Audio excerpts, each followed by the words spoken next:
pagka-analyze ko sa team ng Japanese squad na yun, which is yung reject that time, hindi sila magkakatabi lagi. Like, lagi sila magkakahiwalay. And again, yun yung purpose ng analyst, no, sa team. So, if you have yung money to invest on someone to analyze the game for your squad or for your team, it would be best, no, to have an analyst sa squad nyo talaga. Kasi kung wala, medyo mahihirapan yung captain nyo kasi most likely yung captain yung mag-iisip ng mga ganyan, yung captain yung magre-research ng mga kung ano, ng mga rotations and all that stuff. And it's kinda, para sa akin, no, based on dun sa experience ko with Alas, nakaka-stress siya kung mag-isa lang siya na yun yung ginagawa niya.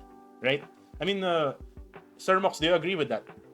Yes, I agree. And since you're analyst, no, kasi nagtatanong ko to, so actually, it's still in my bank. No, it's a very, it's hindi siya concerned, but it's nakakatuwa lang. We know that the IGL sa Harami Bro is si Boss Few, right? And we know that he's a very good player.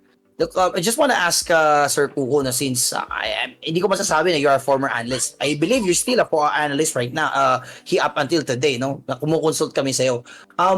There's a difference between when he was in Onyx and in Harame Bro, no?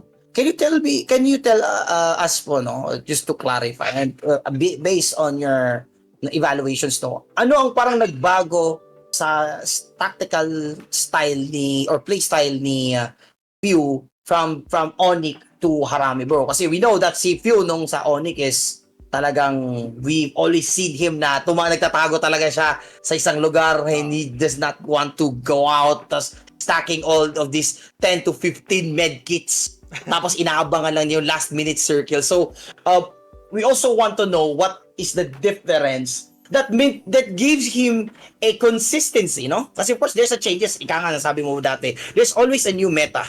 Every year, every month na dumarating, and I'm pretty sure there's a difference on what he does previously sa Onyx and right now here in the Harame Bro, na kung saan po naging champion din sila sa PMNC.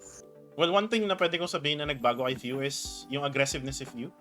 Hindi Okay. na siya kagaya dati na medyo passive-aggressive, medyo on the side of the aggressive side na siya. Kasi masasabi ko na gumigit na sila, and it's not just him, it's about the whole squad itself. Sila MM, si Federales, lalo na nung pumasok si Federales, and then Range, and then if ipasukin rin si Dale doon, which is another fragger, no, ng Harame Bro. Para sa akin, it just they mix together really well. To the point na they can be at the middle of the circle all the time and they can defend themselves. Kasi nga, may trust sila dun sa mga tao nila. Like, they know na, like for example, si Federales, he can deliver. Di ba nga siya yung MVP, no? Nung nakaraang PMNC PH 2023. And another thing you mentioned, Sir Mox, is si Few, hiling-galing yung, actually sumikat, medyo, napanood natin si Few dati nung mga nakaraang tournaments na ang galing niya maghiling-galing sa labas ng circle. To the point na ilang first aids yung dala-dala niya, like 30 plus first aids or sometimes 50 plus na bandages pa yung dala-dala niya nung there was a time kasi na sobrang dami niyang dala-dalang first aids and bandages dun sa mapa ng Sanok. And since then, sabi mo nga, yung meta nag-change, yung blue zone, yung damage per second or yung DPS ng blue zone kasi ay nagbago, no? It changed, I believe 2022, end of 2022, binago nila yung settings and they wanted more action, kumbaga. And that's why you could see na binago nila yung point system start of year of 2023 and they wanted to see more action kasi medyo pangit din naman kasi, no? I mean, if you agree, GG, no? Pangit din naman kasi kung puro makikita natin doon is nagka-camp lang, di ba? Nagka-camp lang po, Right. opo. So, actually, yan din yung yung meta noon talaga is yung healing game, especially in the maps of Sanhok. Kasi ang dami mong punong pagtataguan and ayaw mo naman din ibigay yung kill point.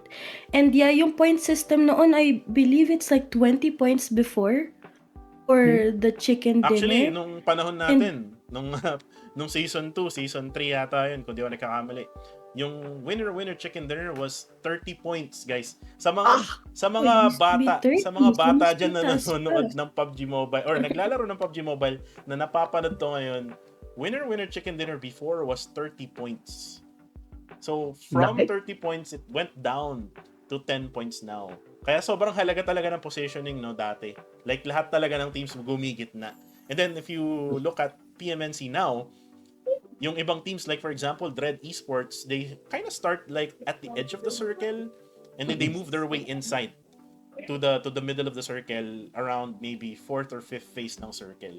That's how other teams does their rotations, and syempre may reasons yan. For example sa Dread Esports siguro ang ginagawa nila is namimitas sila ng mga players or squads sa mga edges ng circle. Syempre may mga ibang teams din na alam mo yun, talagang passive sila maglaro, like sobrang play safe, right? Yes. Yan. So, yun yung evolution no, nung scoring system ng PUBG Mobile from the good old days, yung PMCO days, ika nga. And then now to the PMNC, to the PMPL, PMSL.